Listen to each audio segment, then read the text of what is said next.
Good afternoon. My name is Josh Jablonski and welcome back to Solent Sports News.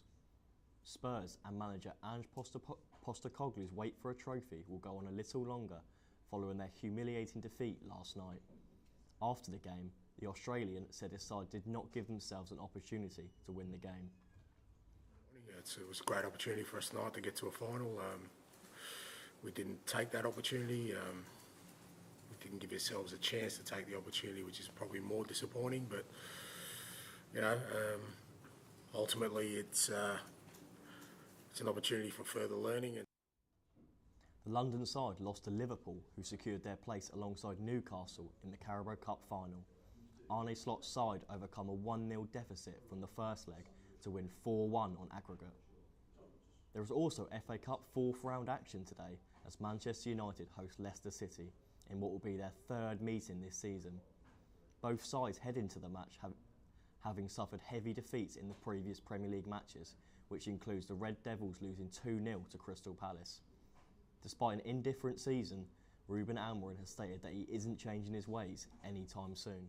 Since day one, with good results or bad results, I have a clear idea what I want to do, and I take these risks because in the end I think he's going to pay off in the end. But I know I'm not naive. I already said that many times. 14 matches, but perhaps the tide is now turning in Hampshire. Crystal Palace will also travel to Doncaster on Monday night for a repeat of the 2019 FA Cup quarter-final. The Yorkshire-based side are the lowest-ranked team left in the competition, and with nothing to lose, they'll be looking to cause a major upset. Sticking with football, and Manchester City will take on the current WSL leaders Chelsea for the Women's League Cup at Pride Park next month. Mary Fowler struck in the 95th minute to knock out the holders Arsenal and seal a dramatic 2-1 victory for the Citizens. This Sunday in New Orleans, the Kansas City Chiefs will face off against the Philadelphia Eagles in the 59th edition of the Super Bowl. Patrick Mahomes will be looking to make history with the Chiefs, as his side will look to become the first ever to win 3 Lombardis in a row. As for Jalen Hurts and the Eagles, they're looking for their second ever Super Bowl after winning their first back in 2018. The contest is a rematch of Super Bowl 57, which saw the Chiefs run out 38-35 winners thanks to a last-second Harrison Butker field goal.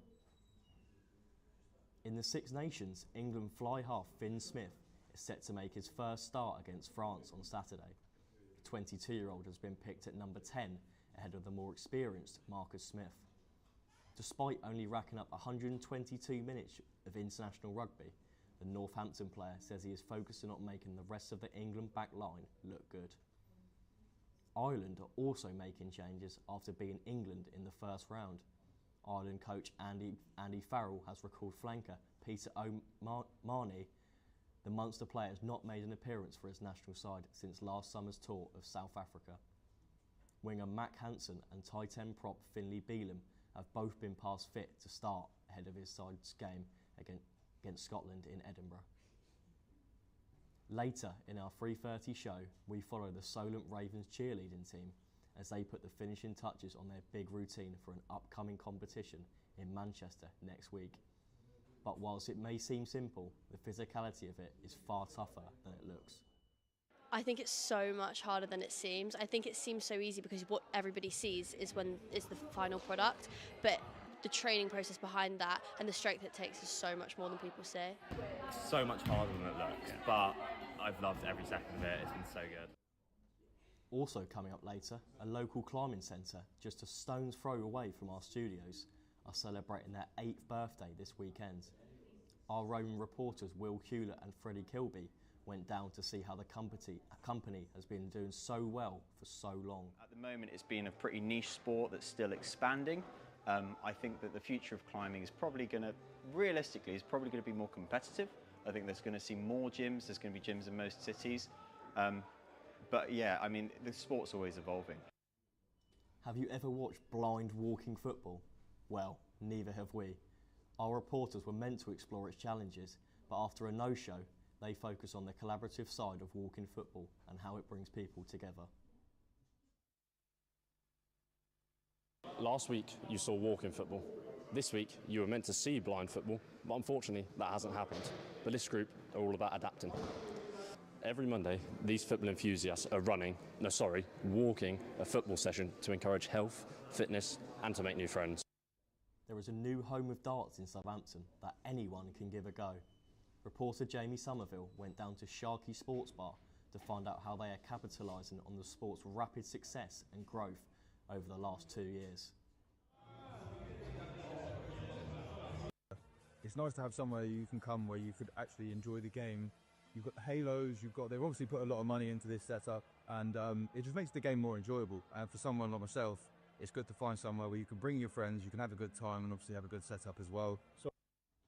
In other darts news, Luke Littler continued to break records. However, this time it was one that he won't want to keep. During his 6-5 loss to Michael van Gerwen in the opening night of the Premier League darts, he averaged 113, which was the second highest losing mark in the competition's history. World number 1 Luke Humphries won the first night, beating Van Gerwen and Gerwin-Price before thrashing Chris Dobey 6-1 in the final. Turning to cricket now, and England's cricketers will play their second one-day international against India on Sunday. In the first ODI, they were bowled out for 248 in their innings before the hosts comfortably reached their victory target with more than 11 overs remaining. It means Joss Buttler's side go 1-0 down in a 3-match contest, having lost 4-1 in the recent 5-game T20 series. Live Golf has agreed a deal with ITV to show live coverage for the 2025 season. Since its launch in 2022, the Saudi-backed competition had previously only been available for viewing online. Coverage will begin with the second round of the season opening event in Riyadh, Saudi Arabia, making it the only free-to-air golf in the UK. In boxing, Mexican super middleweight champion Saul Canelo Alvarez has signed a 4-fight deal with Riyadh Season. Alvarez will make his first appearance in Saudi Arabia in May before facing off against Terence Crawford in September in the second fight of his deal. It was thought negotiations had broken down earlier in the week as the 34-year-old was interested in fighting YouTuber Jake Paul, but following meetings on Thursday, he changed his mind. That's all from us for now. Check out our website, Solent Sports News, for more updates. We'll be back at 3:30 to give you a sneak peek of what our reporters have found this week.